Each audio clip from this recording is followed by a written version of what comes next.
All right.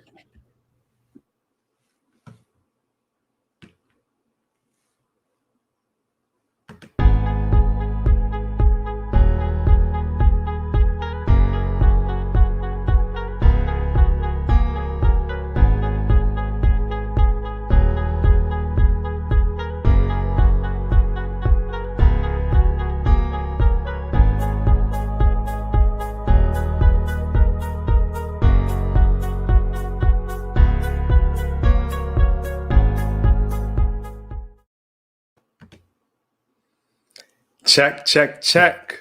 Microphone check. Welcome to the Blazethelion Podcast. I am your host, Blaze. Yes, yes, yes. We are live on Facebook and on YouTube. All right. So make sure you like, love, and of course, share. Tell a friend to tell a friend to tell a damn friend. All right. About the Blazethelion Podcast. I love it. I love it. So, for those who love the support, all right, and you would like to join in the movement, you can support, all right, every month. The link is below, anchor.fm, and there are 3 tiers, 3 levels where you can support anywhere from 99 cents a month all the way up to $10 a month. All right. And you not only get access to the podcast, but you also get some free stuff. You get Blazethelion Podcast t-shirts, you get wristbands, you get access to upcoming events that will help you blaze your purpose, walk in your purpose, recognize what your personality type is, so you can dominate, so you can take over, essentially, so you can change the world. Let's change the world together. Yes, indeed. All right. Hey, Jackie, how are you? All right. So tonight's guest is ready. But are you ready? He's ready. He's definitely ready. But are you ready? Tonight's guest is, here we go, a 2-time track and field Olympic athlete. Yeah, you heard right. He wasn't just running on the block with his friends. He was putting in real work. All right. This person has been through adversity, but yet has overcome, been able to pivot, been able to adjust, been able to get his mind right. And is today still making a difference, still being an influencer, still being a world changer. Yes, indeed. Yes, indeed. I love seeing people elevate. I love seeing people able to dive into life and learn those lessons, and then able to share those lessons and share that experience with others, because we all go through it. We all suffer. We all struggle. But it's your choice whether you stay in that struggle or you learn, right? You make those necessary moves and you elevate. It's through that elevation where that power lies. So enough rambling on my side. Let me just get right to it, because I know you guys are not here for me. You don't care about me. You guys are here for my guests. I already know. And it's okay. So tonight's guest, are you ready? Are you ready? Introducing none other than Jayson Jones. Welcome to the pod, my brother. Hey, thank you. Thank you. I appreciate it. Thank you for having me. Awesome. So I gave the people a little bit of an intro about you, but tell the folks a little bit about yourself. Okay, so my name is Jayson Jones, born and raised in Germany. My father was in the Army, so I grew up overseas. I lived in Germany, Korea, Chicago, but I graduated high school from Germany. Went to the Florida State University. Graduated. Yeah. That's the best school out there. The only school I really recognize. Yeah, but went to Florida State. Graduated with a Bachelor of Science in Information Studies and a Master of Science in Information Technology. I pledged Alpha Phi Alpha Fraternity Incorporated. And long story short, I'm a financial advisor, helping clients and helping people overcome some of the challenges that I had to overcome myself financially, emotionally, and somewhat spiritually as well. Mm. I love that. I love how you brought up those layers, man, because things that we go through in life, it's not just physical, right? Right. Right. I mean, it may feel just physical, but it's not. It's Yeah. definitely mental as well. And then what you just mentioned, it's also spiritual. There is also a spiritual aspect. Yes, Right. indeed. Yes, indeed. So, what brought you? Well, first off, let's talk about Germany. Yeah. Germany is a place that my parents have gone to and traveled the whole world without me. And then when I was born, they were kind of done traveling. Yeah. So, tell us a little bit about Germany, about growing up in Germany. Yeah, it's interesting because, I was born there. I actually went to a German preschool. And so I remember very vividly where I spoke German. I spoke German at preschool or kindergarten, but then I would come home and speak English to my parents. And so when I moved to the suburbs of Chicago, when I was 6 or 7, for 5 years, it was actually 6. So for 5 years, I was, immersed in American culture, right? So I didn't have anybody to speak German to for those 5 years. And when I went back to Germany, when I was 11, it was a foreign language to me, and I couldn't pick that up. You know what I mean? And so I thought I could pick it up. And so from Germany, we went to Korea, and then from Korea, we went back to Germany. And I tried to take German in high school, and I couldn't pick it up. It was so difficult for me. Wow. But I knew that, I was bilingual when I was a kid, so I knew I had it in me. It's just I wasn't disciplined enough to like immerse myself in it. But Germany was cool. Like, it was a great experience. It's probably one of the best places I could vividly remember. Have all of my good friends. I'm still friends with my friends from high school, believe it or not. Okay. And great experience, Yeah. Nice. Yeah, some of us here, we just are born and raised in Miami, no, Right. no international experience as a kid. That's awesome. So from Germany, what led you to the FSU? So my best friend at the time, he only used to talk about FAMU. I didn't really have a preference of schools. A lot of the kids that grow up overseas typically, follow their parents' footsteps and go right into the military after high school. Mm-hmm. I had like a high top fade. You know what I'm saying? I used to rock some earrings, so I did not want to go into the military. I didn't want to cut my hair. I didn't want to take out my earrings.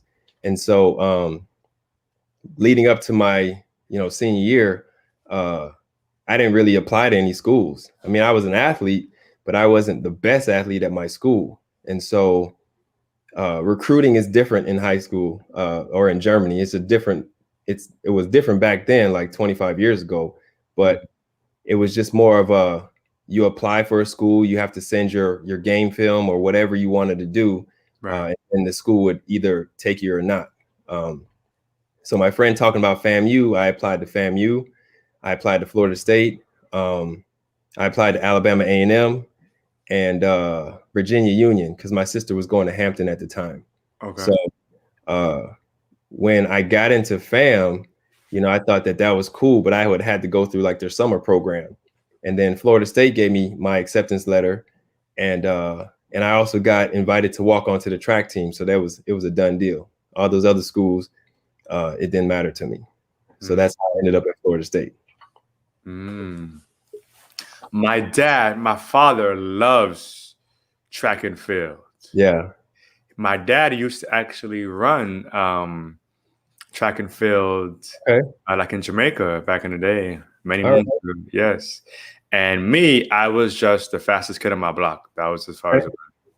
It didn't go anywhere else. But it's crazy because I wasn't even the fastest kid on my high school track team. You know what I mean? And I walked onto the track team, And over the course of my freshman and sophomore year, I was kind of like, they had like a B team, you know what I'm saying? Because like the level of competition in Germany is totally different than the level of competition here in the United States. And so walking on to the team, I mean, essentially, you were like junior varsity, even though you're on, the team. And so I just worked my tail off, and going into my junior year, like literally I asked my coach, like, what is it going to take for me to take it to the next level?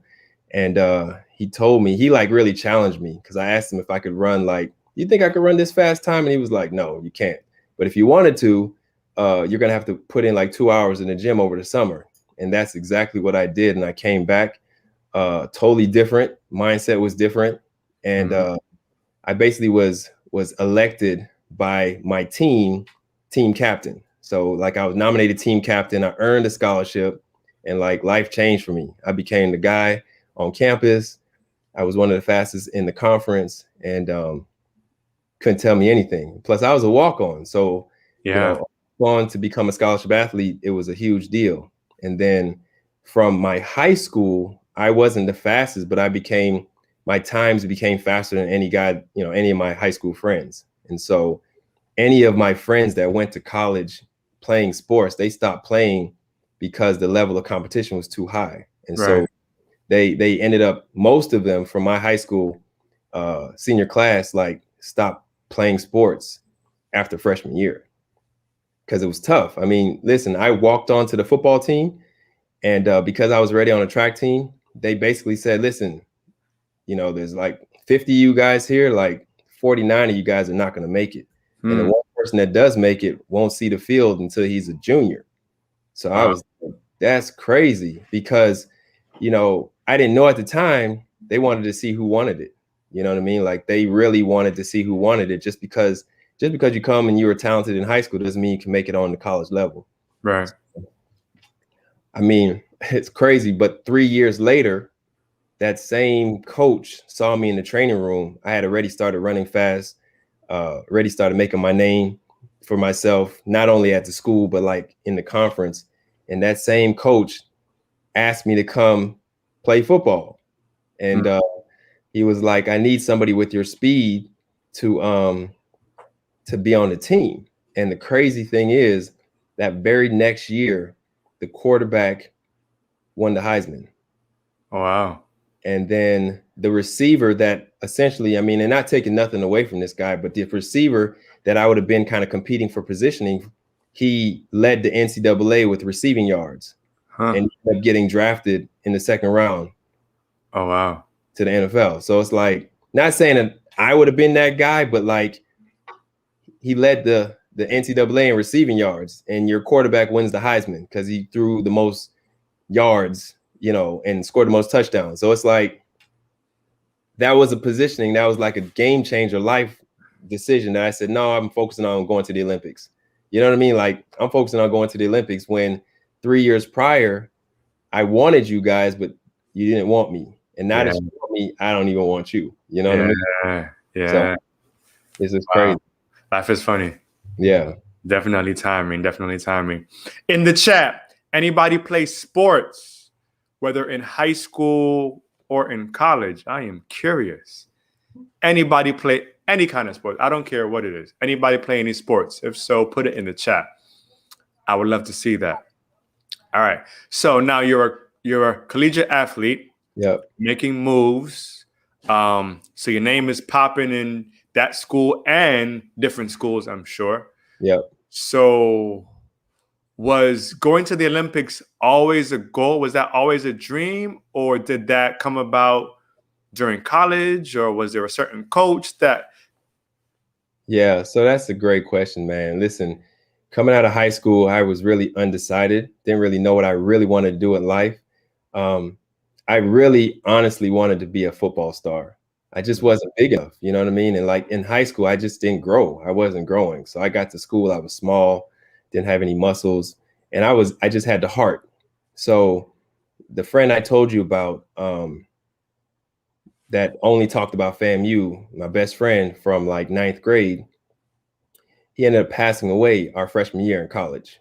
So like, that kind of left me by myself. Again, I didn't know anything about Tallahassee. I grew up overseas and Right. Korea. I didn't really know anything. So Right. so when he left me, I call it like he left me. When he, passed away, I had to figure out, like, do I really want to stay here in Tallahassee? Because my parents are in Germany. My sister left Virginia, so she was back in Germany. So I didn't really have any true family per se, close family, that made sense, right? So I had aunts and uncles, but again, because I traveled around, I didn't really have really true close bonds with them. So, the Olympics was always like the ideal dream. It's like, okay, you want to play in the NFL and you want to go to the Olympics. I mean, what are you playing sports for? You want to be the best, get to the top. And so those 2 years of kind of like being on JV, it was like I kind of had this come to Jesus moment where it's like, what are you doing? Your best friend, passed away. You said at the funeral, you're just going to dedicate your career to him. And like, you're not holding up the light. And, then the coach kind of like challenged me, but kind of tried me too. And that just kind of fueled me. And going into my junior year, it was like game changer. You couldn't like, I was racing everybody. I was not afraid of anybody. I was racing everybody. So it was just one of those things where the Olympics was super far away as a freshman. As a junior, it was like, oh yeah, I got this. I'm gonna win a national championship. I'm gonna go straight to the Olympics. But I peaked too early. So I peaked like in 1999. You know what I'm saying? And the Olympics is in 2000. So I had a really awesome season my junior year. Going into my senior year, had the same mentality, but the school, they ended up changing strength and conditioning coaches. And they felt like, hey, you should train this way because it's a better way. And so even though I was smaller, I'm strong for my size. So I was built, I trained like a power sprinter, lifted heavy. I maxed out at like 315. I squat like almost 500 pounds. It was like all that strength in that small body. Like that's how I trained because our strength and conditioning coach trained me that way. Right. Going into my senior year, we changed, right? Changed strength and conditioning coaches, changed philosophies. I had the wise idea to pledge. Again, I felt like I could do everything. I pledged the fall semester. Fall is when you get your base work in. So there was a lot of late nights and early mornings, and still had to do schoolwork and still had to do everything. Yeah. And I was losing out on training. And then New Year's Eve, 1999, my grandfather passed away. And then January 23rd, 2000, my oldest sister passed away. So you have these two major tragedies in your life on top of not really training well, on top of going into the last year of school to be the first graduate of your kind of like your family, but also being because what I did the year before was qualify me for the Olympics. But now I'm racing, running these horrible times, but I'm destined to go to the Olympics. And in 2000, the Olympics was like in the fall because it was in Australia. Right. So we graduated in, I think, April that year. ACC championships was in April. Graduation was in April. So you had May, June, July, August, September. Like 4 months that you had to find races. And so I went to Texas and trained in Texas, and we raced in Mexico and again, I didn't do so well. You know what I'm saying? Like I didn't do so well, and it made me really kind of reevaluate life.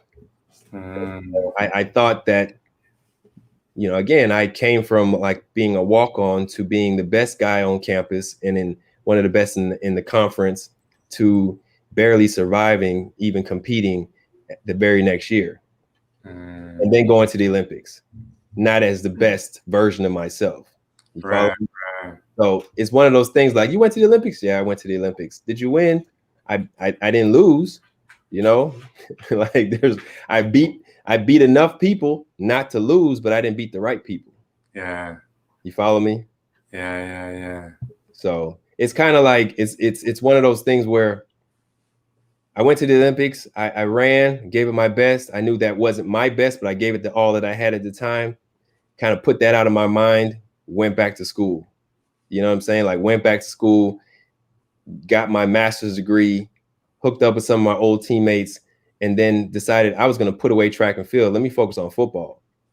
And so I went ahead and figured out what it would take to try to play football, which is crazy. It's a crazy story because, and I learned a lot through this process where I essentially went back to the school and asked, well, I didn't compete all 4 years that I was in school, so I should be able to have 1 year of eligibility.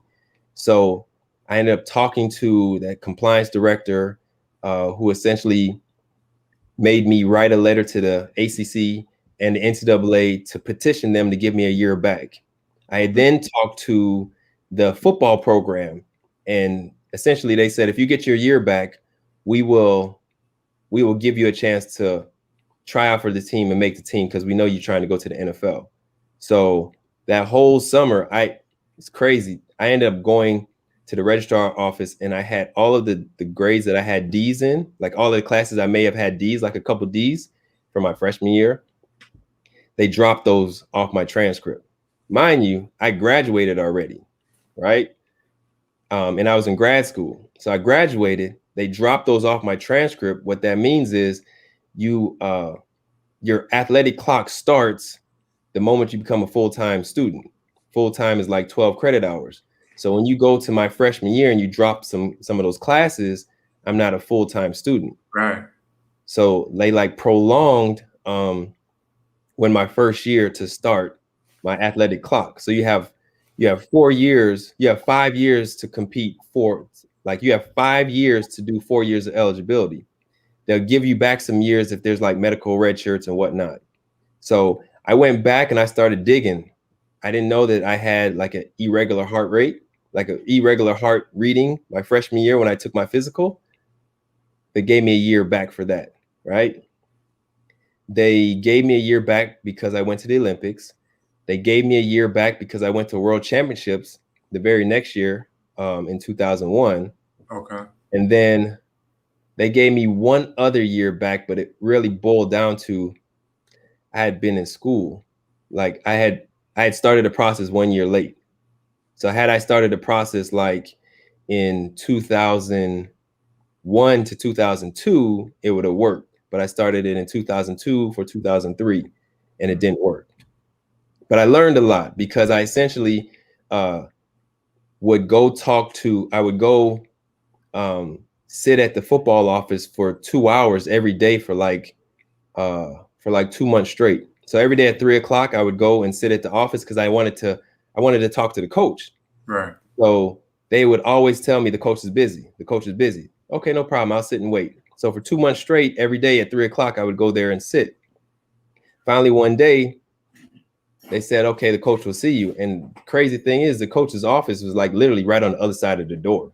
So he said, Jayson, I saw you every day. And I was telling myself, like, how many days will this young man come before he won't come anymore? And he said, after you kept on coming consistently at the same time, he was like, I have to figure out how can I help this young man. So that's how I met, one of the best coaches, sons, Bobby Bowden's son, Jeff Bowden. He was the receivers coach at the time. He said, how can I help you? Because like, you must be extremely determined. And I told him, listen, that track thing, years ago, you came and asked me if I wanted to play and I turned you down, but now I want to play because I want to go to the NFL. And he was like, it's very rare that anybody learns our system and plays the same season, but I know what you're trying to do. If you get eligible, come on and I'll put you on the field. So it's just never really manifested itself, but I learned that, listen, if I want something bad enough, nobody's going to stop me. Yeah. You follow me? Yeah. Wow. Those right there, those are two powerful stories on determination. And it's funny, I'm reading the book Outwitting the Devil by Yep. Napoleon Hill. Yeah. Yo, that book right there is eye-opening, right? Yeah. I listened to it. I didn't read it, but I listened to the audio version. It's pretty awesome. Man, many times we quit too soon, people. Like just because you're told no once Yeah. or twice doesn't mean that it's not for you. Yeah. You know, and many times we throw in the towel. We're like, oh, okay, well, there's a roadblock there. All right, let me go to the plan B. Right. Go for it, man. Show that heart, man. Wow, that's really. So I didn't ask you, what did you run in track? So I was a What? 100-meter sprinter. Like I ran 100 to 200. Of course, I ran the 4x1 and the 4x4. So my claim to fame is, I ran 10:08 and 100 and 20.40 in the 200. And when I tell people that, I'm like, I didn't run that until towards the end of my career. So I didn't run it when I was in college. I think the best in college I ran was like 10:42, which I had a hard time just breaking that 10:5 barrier. But in high school, to put it in perspective, in Germany at the time, when somebody ran 11 flat, that was like, wow. Most guys were running like 11:1, 11:2. So when we had one guy, like when I was a senior, he ran like 10:8. It was like, oh my God, this guy he's all world. I get to Florida State and you got guys running like 10:2, which is like, dang, you know what I'm saying? Like they're really out here running that fast. So for me to come from where I came from, like 11-second runner to always, to run all the way down to like 10 seconds, it took a little bit of discipline. It took a lot of discipline, really. I think I didn't really take it serious like I should. I mean, in college, I was like straight up and down. I let the distractions distract me. You know what I mean? Like I was one of the athletes that I really had to focus. Like I didn't have it like that. Like I didn't have it where it was like you wake up and you can just go out there and run. You know what I'm saying? Like I had to go out there, practice, stretch, warm up, get it right. And so when I run fast or if I have a good practice, I'll go celebrate, right? Celebrate the small wins. But it wasn't like I learned that celebrating the small wins is cool, but you had to keep the perspective. So it's like, give yourself the pat on the back, but it's not it. Like, that's not it. You have to keep your eyes on the main prize. Give yourself the props that you're doing things in the right, moving in the right direction. But at the time, it was just like, oh, you had a great practice? Go hang out with your friends. You know what I'm saying? The friends who are not athletes. Are not, yeah. You know what I mean? Like the ones who are going to stay up late knowing you got 6 o'clock practice. It just, I would just throw away my gains. You know what I'm saying? And so some of the times that I would like look like you're going from just regular to like next level, I would mess it up, and like now I, as an older adult, talking to young athletes and just young people in general, I always talk about perspective and like, seeing what the result of your choice, if you can imagine your ideal result and then the not so favorable result, and then which one would you like, and then you make a decision from there. Yeah. So yeah. I always found it challenging that in high school and in college, right, that our bodies are young and we have all this strength and all this speed, but yet we are put through so many responsibilities, yeah, and we are expected to make these life-changing decisions. yeah, And our mindset, the distractions, you finally left home and the men or the women and the parties, and it's crazy. I'm sure there's so many people who have talent, who were talented, Yeah, but they just never made it to that next level because of it wasn't easy. yeah. Listen, I had I had a guy, super ultra talented. I mean, listen, I was at school, you know, again, I had to work hard. So you had guys that came in as freshmen that were running faster than I was as a junior. You know what I mean? But I would outwork them. Like they came in on their talent, and I would outwork them with my effort. And there's plenty of athletes that came in, got caught up with the life. Like you're a Florida State athlete. Like you're like a superstar, and you're an All-American. And we didn't have pull like the basketball or football or baseball team, but you're still a prominent athlete. You're still traveling. You're still, racing on TV. And so some of those people, got caught up, where I'm like, man, listen, you're a student first before you're an athlete. You got to go to class, like, and yeah, I didn't have the guts to not just go to class. Like, again, I wasn't that athlete. You know what I mean? I didn't have where, okay, they're just going to pass me. I wasn't that athlete. Plus, I didn't want that stigma anyway. I wanted them to give me the respect that don't just treat me like an athlete because I'm pretty smart. Right. Huh. Boom. All right. So Olympics. Yes. Great time, great experience. I'm sure you have tons of stories. Yes.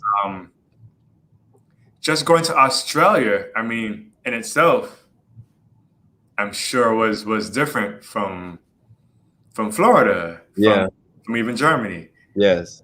You experience all of that. Now, life after the Olympics, what happens next? Because I know many athletes go through this high, right? And then they feel like that's all their purpose is. Yeah. It's just that sport. That's it. Yeah. And then when that's done, they go into depression, they go into drugs, they crash. So can you share with us about just that transition? Yeah. So it happens all the time. I mean, it doesn't matter what athlete, what discipline, what level. Listen, very few athletes leave high school and play college sports, right? So you have great, ultra talented high school athletes that never make it to the next level. And that's a challenge and a transition because they've been elevated probably since they were in grade school.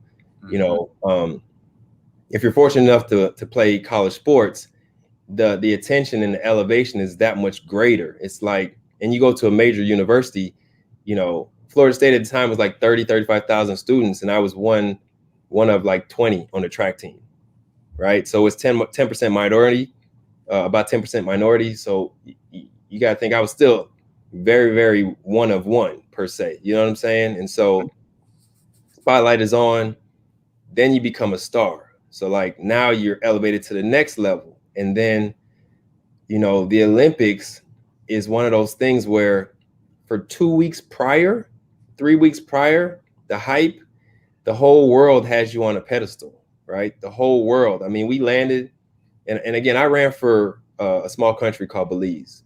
So I ran for Belize. My parents, naturalized citizens, born and raised in Belize. My dad got his citizenship when he joined the U.S. Army. So that's kind of my backstory. That's how I grew up in Germany. My father joined the military, went to Vietnam. After he came back, married my mom. Then they went traveling, ended up in Germany. That's where I was born. Okay. So it didn't matter that I ran for Belize. Being an Olympian, when we got to Australia, some of the nicest people you ever meet. I mean, everybody. Can I get an autograph? Can I take a picture? Very nice people. So again, you're talking about going into, we got there a week before the Olympics. The Olympics is 2 weeks, and then probably about a good week or two after the Olympics is still fresh on people's mind. You're still somewhat special to them, right? To the world, and then people, it's done, right? And then it's like, go back to being who you are. And for me, it was a challenge because hold on. So you train most of your life, right, to attain this status, Yeah. right, of making it to the Olympics. All right. And you make it to the Olympics. And then 2 weeks after, you're forgotten about. Correct. How crazy. Listen to this. Opening ceremonies, we're all the same. Opening ceremonies, we're all the same. We're all Olympians. Listen, we all started that journey with one goal in mind, and that's to stand on the podium. Mm-hmm.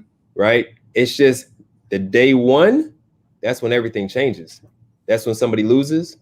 That's when somebody wins. But walking in, being like, the ceremony of stars and ceremony of the countries, that's when we're all the same. That's when all the NBA stars and the baseball and the soccer stars, they're all integrated with us. We're all one combined collective Olympic group. You know what I mean? And then the next day it changes. So like fast forward to the 2 weeks, if you don't in your discipline move on to the medal round, like I didn't move on to the medal round, and you don't stand on the podium, I mean, when people say it was great to just get there, that wasn't your focus. Right. That wasn't your desire. So you feel like you disappointed yourself. And, I was fortunate enough to have like a mini parade for me when I got back in Georgia. My parents set that up. They did a proclamation. All that stuff just didn't mean as much as it should because I didn't come back with any real hardware. Yeah. You know what I mean? And so just imagine the athletes who tried to get there, didn't qualify. They were fourth place in their trials. They only take the top 3.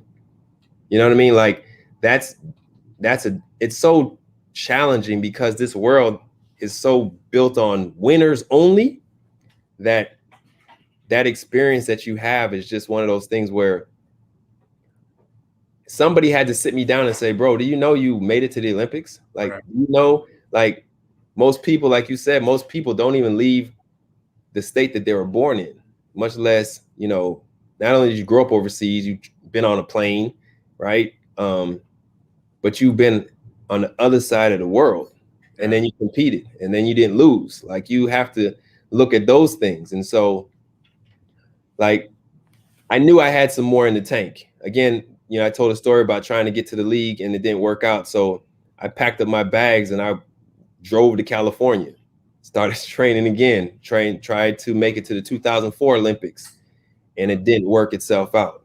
But I went to Europe and I raced in Belgium and ran probably like 12 races in like 3 weeks, trying to qualify for Athens. And I didn't qualify, but I was racing, making a little bit of money. And that was a time where I saw, okay, these athletes, they make money. And if you make your money the way we're making our money over there, none of that money is going to come back to the States. So we're not talking about the headliners, right? The headliners are, their money is wired in their account. They advertise who they are. They're the ones who they sell the tickets in the stands for. But everybody else, lane fillers. We all get paid per race, per time, per place. And you get an envelope of money per your race. So just imagine, you're racing those, all those times and, getting a envelope full of euros. Do those euros come back to the States and convert into dollars and go to pay your bills and pay your coach and pay all of this, your expenses? Chances are no. And so at that point, I saw like athletes. I mean, you always heard of it, but you hear of it in the big sports, football, basketball, baseball, soccer, maybe. But individual sports, athletes that make money, they tend to not really manifest or manage their money correctly because there's no real discipline. There's a disconnect. And that's kind of what made me start thinking like, I can help because I see things differently. Mm-hmm. Now I did go out there and act the fool with the money, but I knew that I had something bigger than that. Like I knew I had a bigger purpose. So I didn't make it to 2004 Olympics. Drove to California, went to Europe, came back, didn't qualify for Athens. I stayed in California And then I moved down here like probably a month before Wilma. Probably that's how I remember when I got here. So that was like in 05. 05, yeah. So I came down here chasing love, you know what I mean? Like it was like I was given like this ultimatum, and I minimized what I was doing in California to like, oh, I'm just personal training and running track. I could do that anywhere, not understanding that environment is everything. And so I was at the time with the world's fastest man. That's who I was training with. And I was training with one of the best coaches in the world. And I put that to like, oh, I'm just running track and, personal training. And at the time, I had probably 5 celebrity clients. I was training at a place where the gym membership was $300 a month, $1,500 initiation. We were selling like $300,000 of PT a month, that type of gym. You know what I mean? And so I threw all that out and said, I'm going to chase my heart. Let me go to South Florida, where I never really knew anybody down here, and came down here.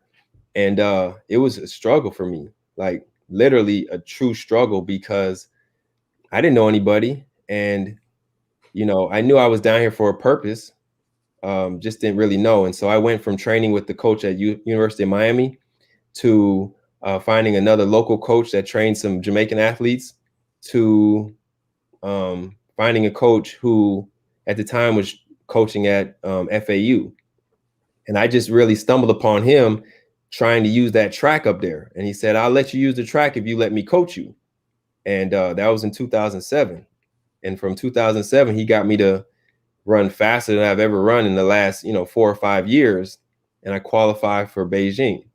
So I went to 2000, didn't get to 2004. I was towards the end of my career, but I qualified for Beijing. So that's one of those things where, in 2008, we had heard about this guy, Usain Bolt, when he was younger. You know what I'm saying? We had heard about him, but, the Jayson from 1999 became the Jayson in 2007 and 2008 because I got my swagger back, right? Right. So when you're talking about Usain Bolt, I'm like, listen, he gonna have to see me. Now on paper, on paper, he's run faster than me on paper. I didn't care, right? Any true competitor is gonna say, let's line it up, and then you got to beat me fair and square. I don't care what you've done, it's just you have to do it to me, right? So going into Beijing, I knew that I was going to have just race after race. It was going to be a PR, like a personal record, personal best, that I would get to the finals and I would shock the world. Old athlete, older, he was younger, and I would shock the world. And it was one of those things where, listen, again, I told you I run for Belize, right? So Belize and the United States, when it comes to support of athletes, totally different. So when I went to China, we had to bring our own uniforms, we had to bring our own warm-ups and all that stuff, which is not the way it's supposed to be.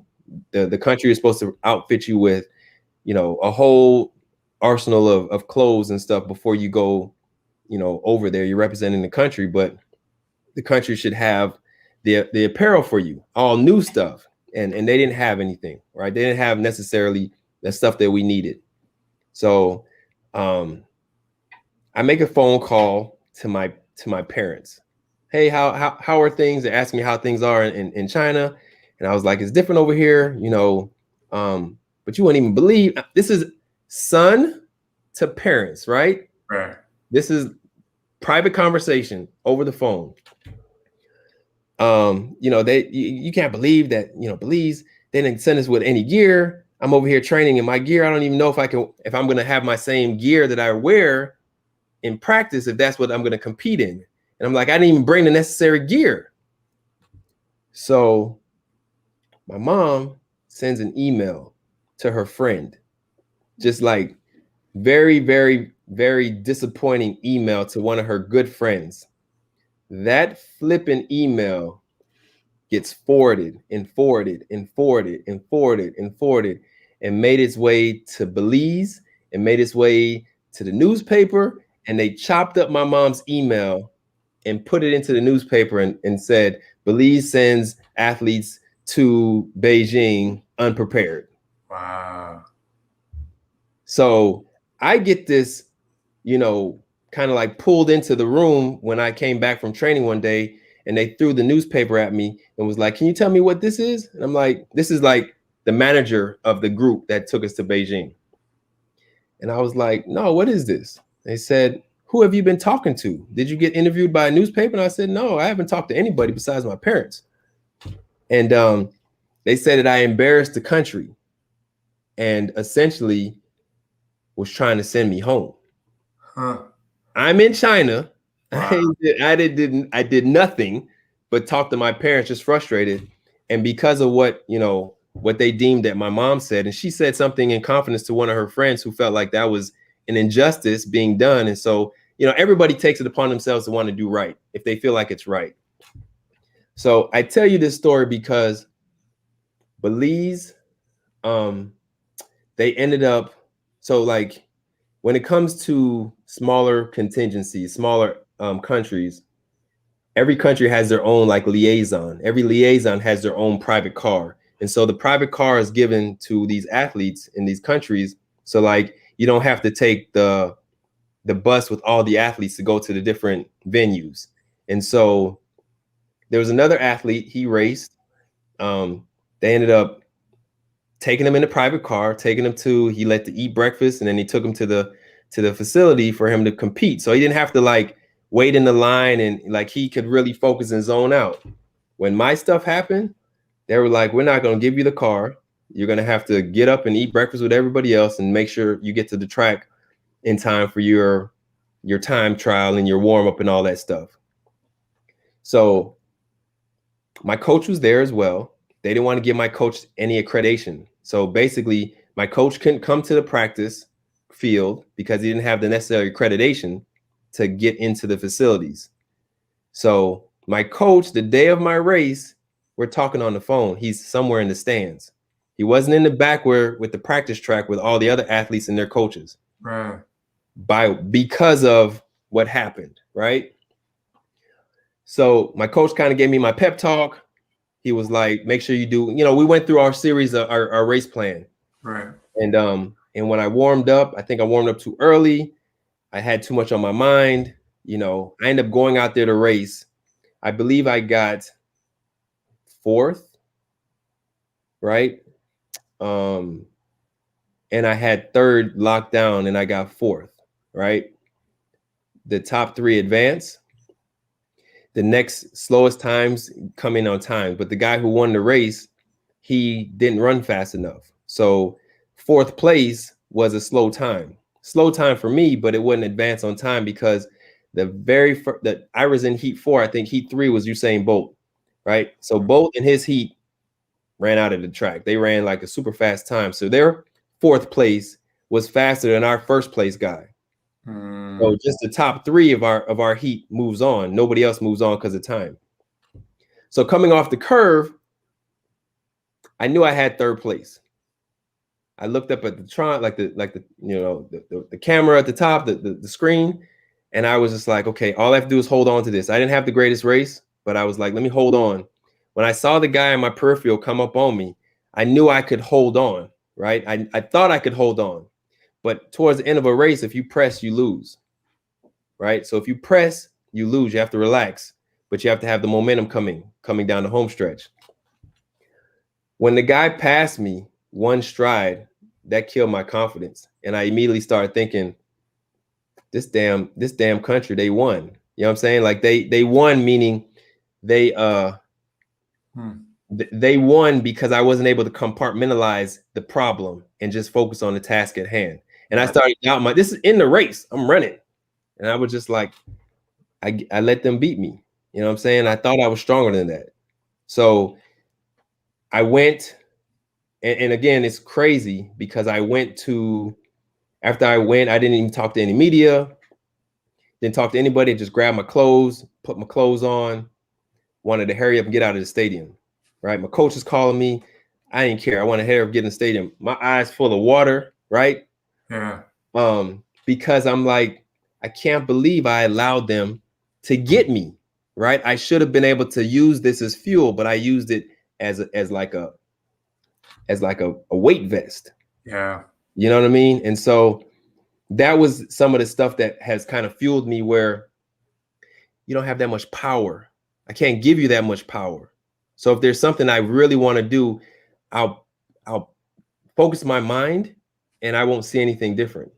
So I won't allow you to put your limitations on my life. I won't allow you to put your issues that you may have outside of me. You can't put that on me, because I already let it happen once. Mm-hmm. One of the best, probably the most amazing times of my life. I remember running down that home stretch like this wasn't supposed to be my only race. Yeah. Like, we planned to race 4 times. You know what I'm saying? So yeah, that's my story, man. So I get kind of passionate because it's like it upsets me, because I was at least strong enough to get to the race. Mm-hmm. There's a lot of athletes that would have like self-sabotaged themselves where they didn't even get to the race. They would have just been like either spazzed out or, you know, essentially not been able to focus. You know what I mean? But I commend myself for at least getting through the race, but it's kind of helped me just fully focus on like, I can't be stopped. Wow. So all that you experienced in those, call it 8 years, call it 12 years, really, right? How did that help you off the field? How did that help you in other aspects of your life? Yeah. So as I was sharing, you know, I'm strong enough mentally to be able to overcome. But what it allowed me to do is kind of like take it out of me and say, you know, if I went through it, I know there's a lot of other athletes that are going through it on every level that I came through. And so most men don't even speak. They don't even talk, right? They don't even share. And then much less some of the challenges that they have to face, they internalize it, and that's why there's a lot of mental health challenges right now. So what I went through, I now am a resource, and so I can empathize with some of these young athletes. I mean, I feel like I'm fairly young looking, so when I tell somebody like, yo, I'm in my 40s, like, really? I'm like, yeah. So I know, like, from your 20s and your 30s, and maybe even your late teens, 20s and your 30s, I've been there. And I've been to like where I wasn't the fastest, I wasn't the best, I wasn't this. Like, I had to earn it all. So I know where you're at. And I come to you where you're at. So I'm not expecting you to know it all, but I'm also going to help you kind of talk yourself through it and work yourself through it. And so that's kind of where I feel like what I've been through, I'm able to relate to more people. And so not only just athletes, but just, you know, general population, because, you know, general population, at least us as athletes, we have an excuse, right? And we have something to like distract us from like what we're going through. Just imagine a person who doesn't have the distraction. At least we have like an out. Like, I can go to the gym or I can go to the track and I can kind of let go of some of my frustration. But when you don't have any type of true routine except for going to work and coming home, or, you know, dealing with the kids and dealing with your spouse, it's like you don't have any true outlet. Like, now I can help because I can understand and I share, and I'm here. You know, one of the things that I get all the time is like, you're so easy to talk to. It's like, I try not to let people dump on me, but listen, I just know that it's sometimes people just want to talk. Yeah. Right. And case in point, the guy who built my office, you know, one day I'm calling him because he still had to come over here and fix, you know, this outlet. And that man, 60 something years old, that man cried to me over the phone because he was frustrated because he does such righteous work and these people are taking advantage of him. and don't want to pay him what he's doing. Like for 45 minutes, I sat there and listened to that guy. Huh. You know what I mean? And the call was, I was calling for something for myself, but I ended up turning around and saying, you know what? Yeah, I'm gonna listen.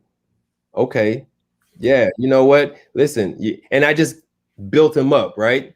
And people don't have that. They don't have the support system. And again, most people feel like they don't need it, but we all need it. We all need that person that could just feed into us and pour into us and give us just, if nothing else, say, you know what, you are awesome.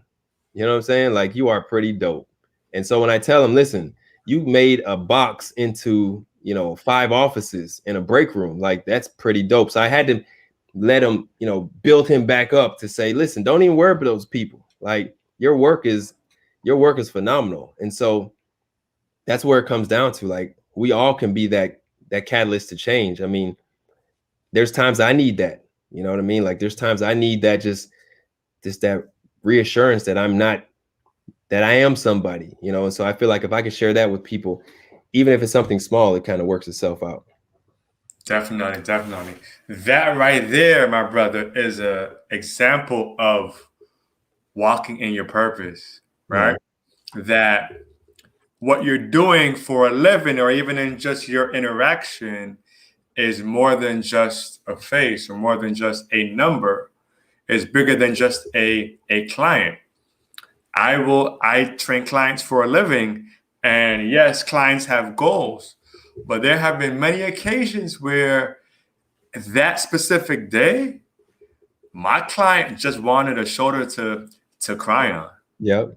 You know what I mean? And they weren't getting that from anywhere else. So I realized that, and I was like, you know what? Today I'm not going to be the drill sergeant. Yeah. Today I'm just going to be a friend. Yes.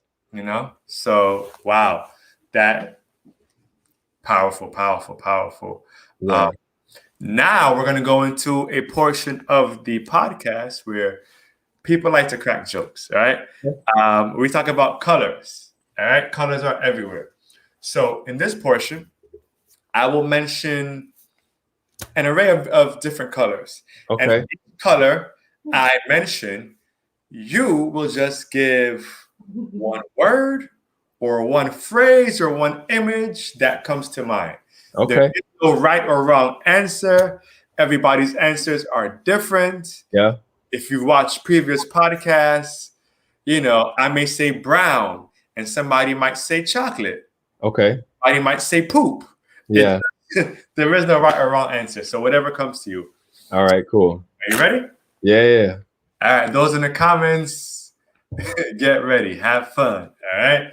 Feel free to jump in. Feel free to mention what comes to your mind on different colors. All right. Here we go. Color number 1, red. First thing that comes to my mind, rose, red rose. Okay. Yeah.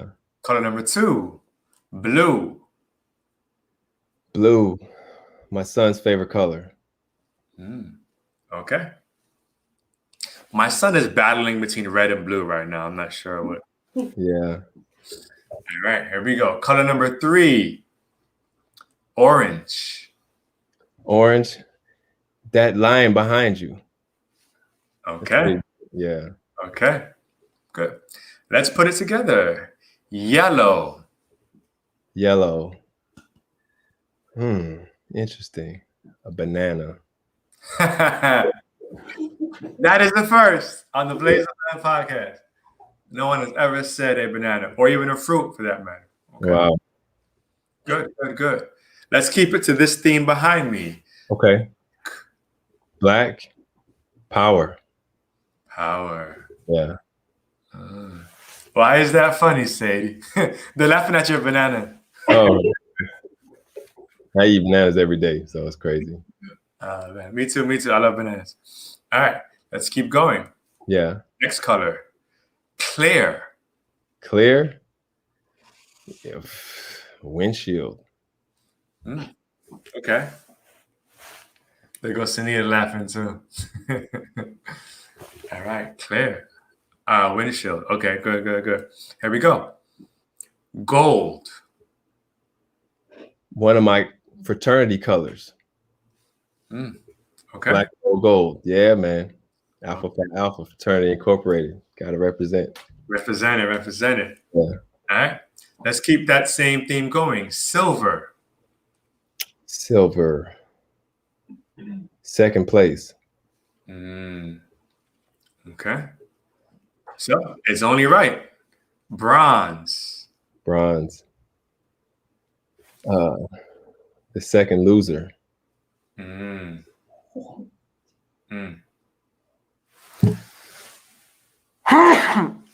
Bless you. That may be the first time I've sneezed on live. All these times. All right. We have two more colors. Here we go. I know they are waiting for this certain color. I'm not going to say it yet. I may not say it tonight. We'll see. Here we go. White. White. Oh, man. Paper. Okay. Yeah. Okay. It's coming, guys. It's coming. All right. Let's do two more colors because, all right, here we go. Gold. No, sorry, not gold. I'm sorry. I said it already. Green. Green. Cash. All right. And the final color, which they've been saying all through the chat. So if you're able to see the chat, you already know what it is. Last color is purple. Purple. Royalty. Yeah. Yes. That's what I see as well. Royalty. I remember somebody said when they hear the color purple or see the color purple, they think of their aunt's funeral. Oh, wow. So you really just never know. Right. Never know what somebody's thinking and what their experiences are. All right. You passed the test. Okay. Right or wrong answer. I just like to do that because colors are powerful. Yeah. And colors are different for a reason. Right? If this lion behind me, if this lion was green and white, the vibe, the energy would be totally different. Absolutely. You know what I mean? So colors, even in like logos of businesses, they use certain colors strategically on purpose to catch your attention and also to invoke a certain energy, whether it is an energy of a color that's safe. So it's a company that you feel is trusted or safe, or if it's a color that exudes power or fierceness, anger, colors are everywhere. Colors are powerful. So definitely. Now, the elephant in the room that everybody here has experienced in one way or another, this pandemic, whether people believe it or not, whether people call it the China virus or the worldwide virus or whatever your views on it are, it's still here. Has it affected you these past 12 months? And if so, how? It's crazy you asked me about it today. My good friend, my best friend, his mother-in-law, she passed away from COVID, complications of COVID in the summer. My son today just tested positive for COVID. Oh, wow. He's 13. When COVID hit or kind of got, shut the whole world down, believe it or not, like me as an accountant, I was part of quote unquote essential workers because they allowed us to still work. It happened during tax season. So they allowed us to still kind of work to get these tax returns done, to get the people to get their refunds, to put it back into the economy when the whole world shut down for 60 days. But it was just, it affected my business initially because not only am I an accountant, but I also have a couple of investments, and I had an Airbnb that month of March last year should have cleared me closer to like 40K, and it cleared me nothing because, the people that came in town, they got to cancel their bookings and we had to refund them their money, and like all of that shifted everything. And so and then the tax business was slow down, and but I picked up in another area of my business, which is credit repair. So it kind of, when people were running out of money and losing everything, I had a segment of business that was growing, and even my other segment of business with life insurance, that kind of started growing as well. So for people who are losing, we had a whole segment of population that was winning, and so definitely the shift. But you had to figure out a pivot, right? You had to learn, you had to figure it out. If you didn't figure it out, you got left behind. And so you had to figure out, like, okay, can I see clients virtually? Can I handle my business virtually? Speak about it. Do I have to, do I have to really see people? Can I do things this way? And that's just the nature of like the human experience. And so if you're able to make the adjustments, then no matter what happens, right, you should be able to function. As far as my personal opinion, I knew it was real. I just didn't know, like, to what extent. I know that in my heart of heart feeling, I feel like there's something bigger than just people getting sick. I mean, again, my best friend's mother-in-law, she passed away, not taking nothing away from her fitness or her health or underlying conditions. I mean, was 2020 her year?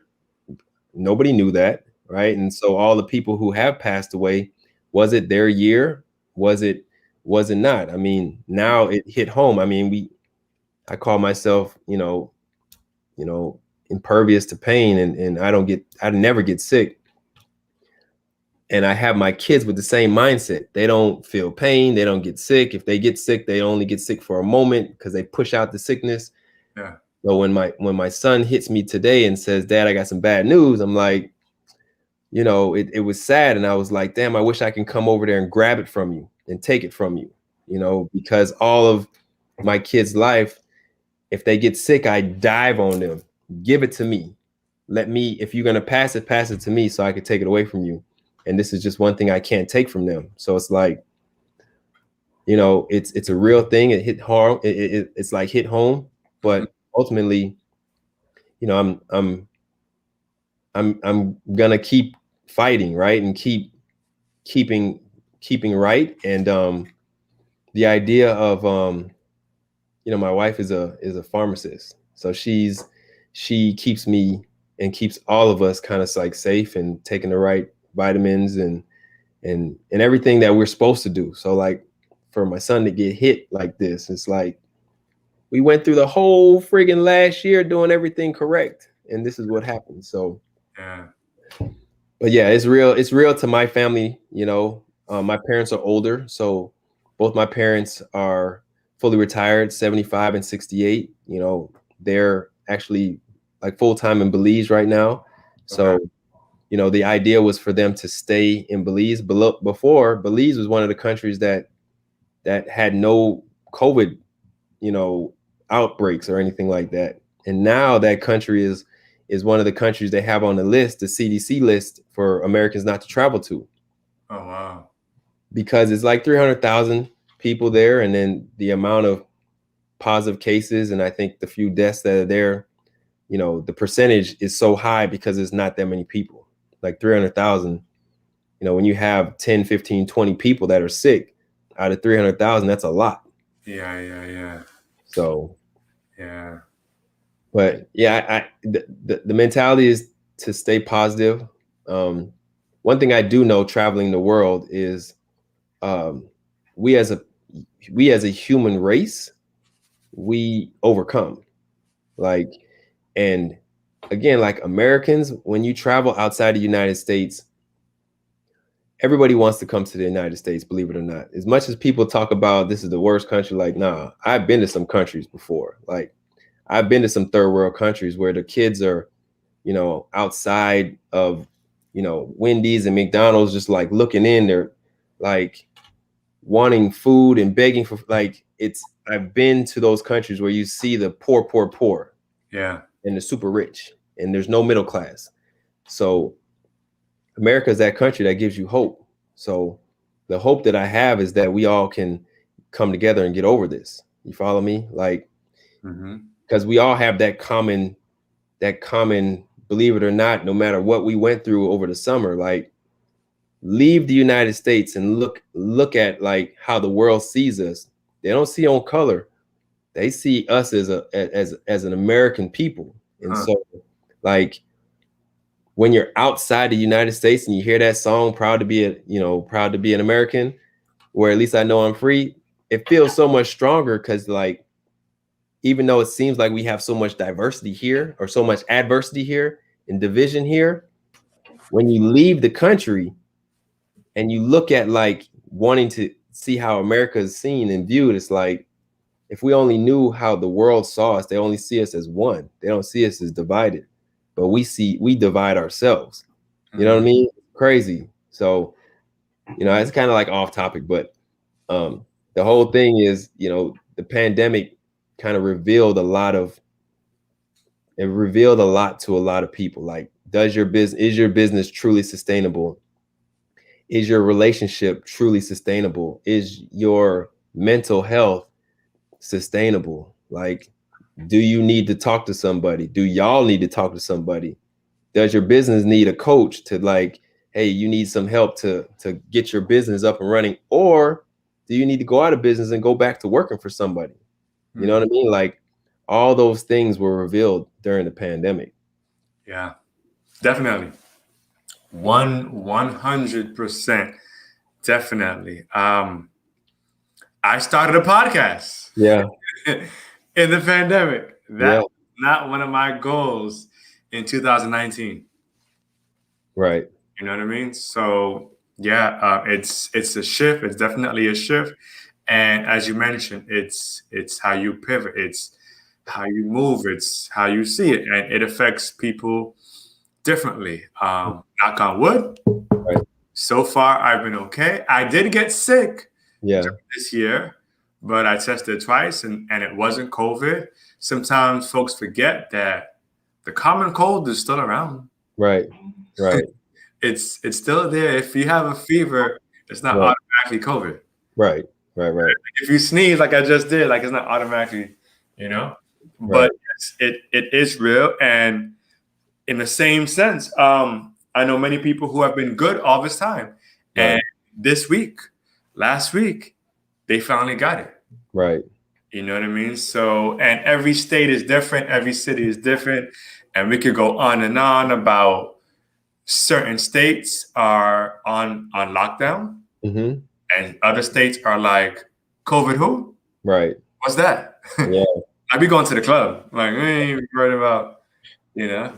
So it's all different. But on this platform, I love to being able to educate. I love being able to identify, right, those challenges, those obstacles, right? Yeah. And giving each other hope, Mm-hmm. being able to share stories, to share experiences with others. And folks listening may get that aha moment, like, oh, did you catch what he just said? Now I get it. Yeah. Now I understand what I need to do.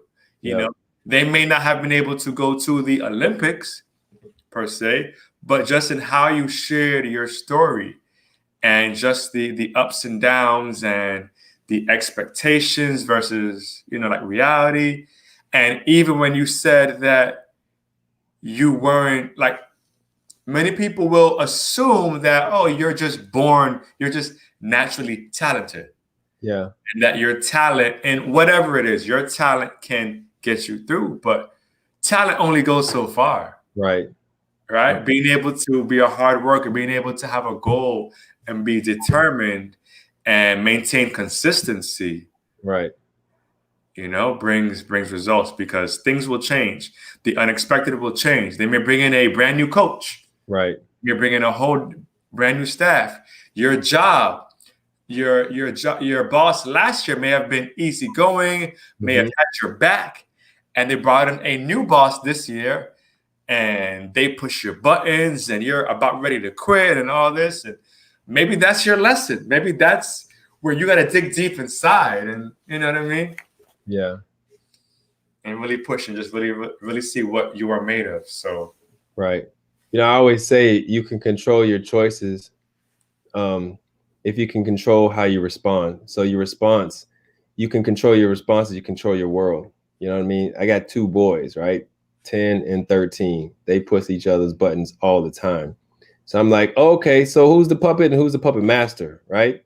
Because at the end of the day, who is the one that's controlling? They both control each other. So I'm like, listen, control your reaction, control your response. You can control your life. And that's one of the things that I try to share with like adults, right? Because at the end of the day, if you allow somebody to provoke you, if you allow somebody to push you or prod you or poke you, you've given them power over you.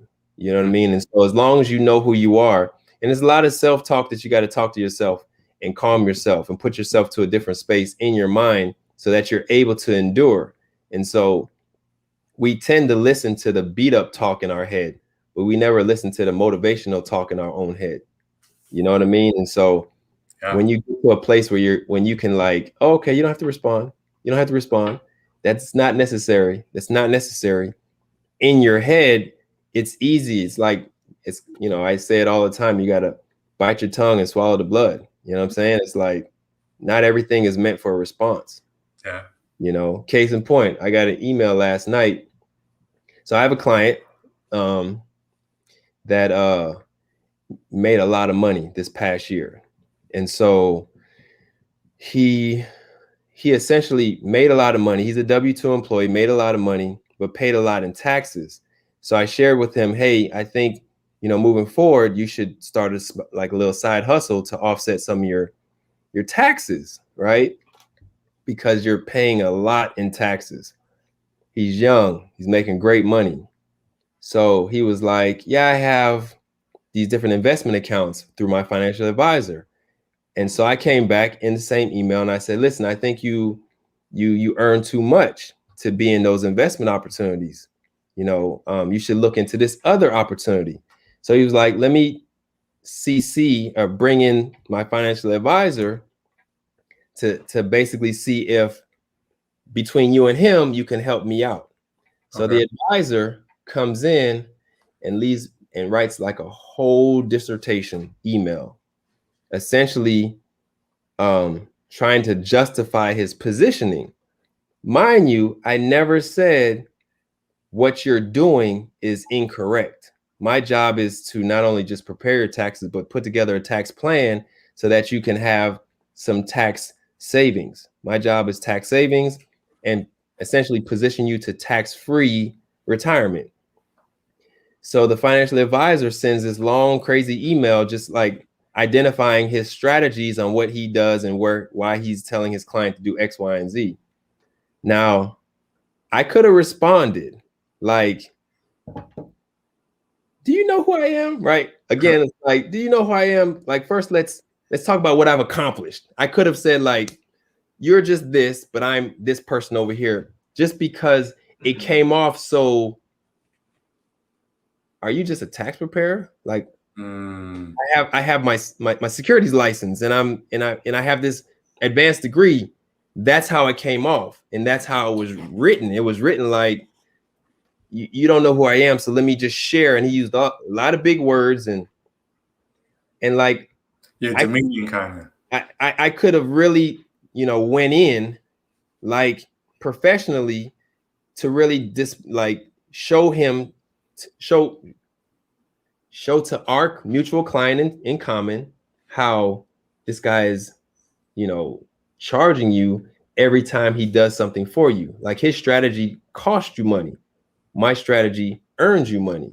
You know what I mean? So it's like, I could have, and I didn't. I waited a whole 24 hours. I haven't even responded yet because I was like, had I responded in the moment, it was like, not only have I accomplished, I have a master's degree. I did go to the 2 Olympics, and I could have like started listing all of my accomplishments before I even responded to what he said. Right. You know what I mean? Almost to be as douchebaggish as he was to me. Right. It's not warranted, because at the end of the day, he still has the ear of my client. You know what I mean? So like by me belittling him, it would have not served me any purpose, and maybe I would have lost the client because this other guy is already has like somewhat of a control because he's already in a position. Does that make sense? Yeah. So like I take my own advice. I'm like, nah, man, it's not even worth it. Like, do your part, come back and say, listen, the goal is for us to work together. I'm not trying to undo anything. I'm simply talking about tax-free, and we can just position 5% of his income. You take everything else. You know, really de-escalate the situation, because at the end of the day, the goal is to be fiduciary, which means, you know, my client's, you know, needs before my own. Sure. And so I can easily show where he's not being fiduciary, and he could see it. And so like he's more like, oh, I'm not gonna lose my commission. I'm not gonna lose my commission to this guy. And I'm like, it was never supposed to be like that. It was just like, you made this much money, you paid a lot in taxes. Let's figure out a way to offset some of these taxes. Yeah. Not like take away what you're doing. You know what I mean? Yeah. So you always got to position yourself to be the bigger person. And it's sometimes it sucks, man, because I wish I had the ability to be that guy. Like just and then come back and say, I apologize, man. I apologize. I was acting out of character. I can't do that. I don't have that. I don't really have it in me. It's just not really my personality. Mm-hmm. And sometimes I'm like, God, why did you give me this patience? Like, why did you give this to me? You could have gave me something else, but you gave me this patience. So God don't make mistakes though. Right. You're right. And God's always one step ahead. So very true. Yeah. Sure. Even when we don't understand it all. Many times we're not supposed to understand it all. Right. Absolutely. So awesome, man. I want to say thank you so much, man, just for all your gems, for your time, for your honesty, for your transparency. You helped me. Okay. And that's what I love, man. That's what I love. Hearing your story shined a whole lot of light. And they're saying so as well in the chat. I appreciate that. Definitely. So in closing, and I don't know about you, but I feel like, man, we could dive into so much more. I truly feel that we could go on for like another hour in this. Yeah. But I do know that it is a week now, and many people, and I respect people's time. So that just hints at us to possibly do a part 2. All right.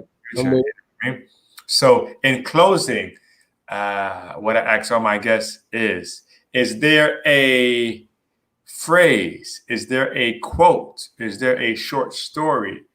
Anything that in closing you would like to leave with those listening, with those watching, who may be struggling, who may be lost or confused?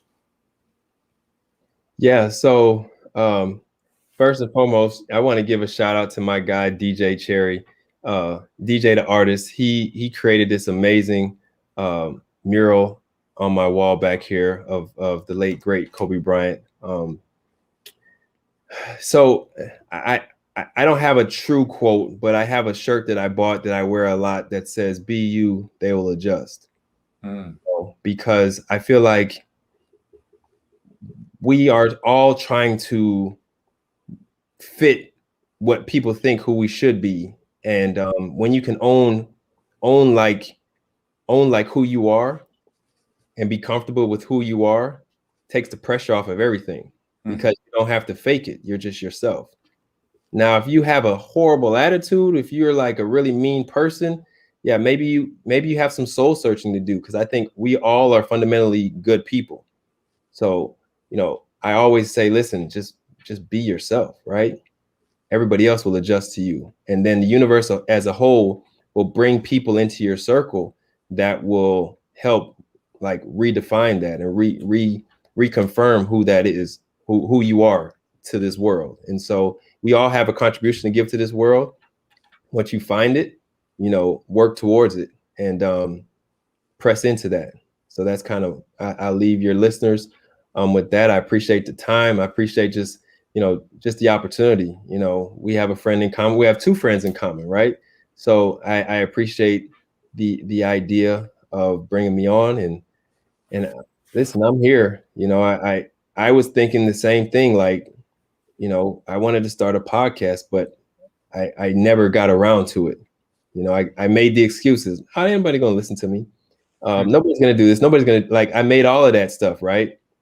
But at the end of the day, listening to you, seeing you kind of like jump out there in your busy schedule, I'm like, well, shoot, if he could do it, let me figure out how I could do it. Like earmark some time, figure it out, and maybe learn from you, and then kind of like do something like this, because I think it's powerful. At the end of the day, we all have something to share, and there's someone person that will learn from whatever you share, whatever I share. And maybe, a lot of times when you talk to people, you typically are talking to yourself indirectly. And as long as you say it out of your mouth, your ears are going to hear it. And so now that becomes believable.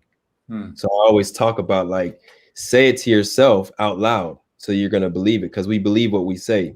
So I always tell my kids, be careful what you say, because you don't believe it, so another gem, right? It's another thing, right? So it wasn't on purpose, but like, just be careful what you say, and speak only on those things that you really want to hold on to. If somebody speaks something negative over your life, choose not to repeat it, and allow somebody to say, whatever about you. Okay, sounds good. That's what you say, not what I say. Ooh, I like that. Yeah. I like that. Choose not to repeat it. Yeah. Yes. Because we'll do that. Somebody will say something negative, and we'll repeat it in conversation to our friends or whatever it is. And you believe what you say this about me, and then you put that into the atmosphere out of your own body, like off your own lips. Like, so you just essentially put it into the world. Like, nah, let somebody else listen. The world is going to talk about you regardless. They did that to Jesus, right? If you believe in the good book, they did that to Jesus. They spoke about him and they praised him at the same time, right? With the same breath. So it's like, what makes you different? You just get to control it, because you're not going to even acknowledge it. No life to it. You know what I mean? So I love that. In the comments, Sunita said Jayson has a whole lot of stories behind that big smile. Oh, that's funny. Definitely. We got more. Before we go, all right, I know you have many avenues right now. You have many outlets where you can help people. Before we go, in closing, share exactly what services you offer, okay, and how people can reach you. All right. So I am an accountant, and I'm a licensed advisor. I specialize in taxes, tax planning, and insurance. My company is called Olympic Star Advisors. It is in Cooper City. You can reach me at OlympicStarAdvisors.com. I have Olympic Star Advisors, my IG. My personal IG is I am Jayson Jones. So I am JAYSON on Instagram. Facebook is the same thing, Jayson Jones. Olympic Star Advisors on the business side of Facebook. Twitter is Advisor Star. And then my phone number, the office number is 954-900-3327. I'm here to help. Again, the goal is, it's not just tax prep, it's tax planning, but it's also not just, life insurance, the traditional sense. It's about, sharing to folks about how you use life insurance as an investment tool, and how you can stash away money for the future through life insurance. And like, when you learn little things like that, you want to share it with everybody. You want to share that with everybody. And so my goal is to share it with as many people that will listen. And it doesn't matter how old or how young you are, I can help you. And if nothing else, let's work out together, because I work out all the time. We can go running at the park. Like, I still keep in shape. I'm still fit. My son is 13. I'm basically his training partner. I basically told him that I'll run with him until he outruns me, and then I'll just coach him on, afterwards. So I will be in shape for probably for the next 5 to 7 years or more, because I plan to be my son's coach until he gets to the Olympics himself. So yeah. So you guys heard that here. To all my runners, all right, Jayson wants all the smoke. Yeah. All right. So if anybody wants to run, if anybody wants to work out, all right, hit him up on. He gave you all several ways you can reach him via social media.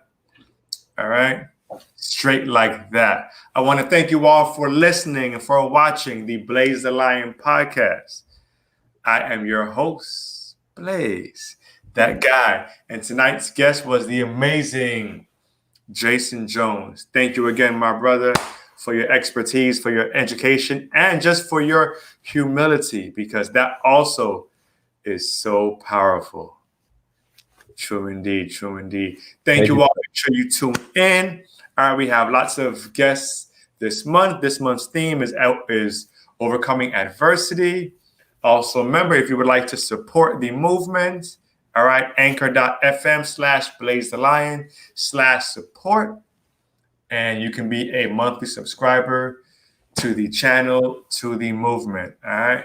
Peace and love to everybody. I love y'all. Like for real. Like, I am only a small part. You guys are the ones who actually run the show, because otherwise it would just be me and random people talking. So it's truly, truly you guys that continue this show, that continue just to help me and just to press me along, right? So you are strong, you have vision, you have purpose. So find your purpose, walk in your purpose. Yes? Yes. Awesome. Yeah, man. Love you all. This was the Blazethelion Podcast. Yeah, we out.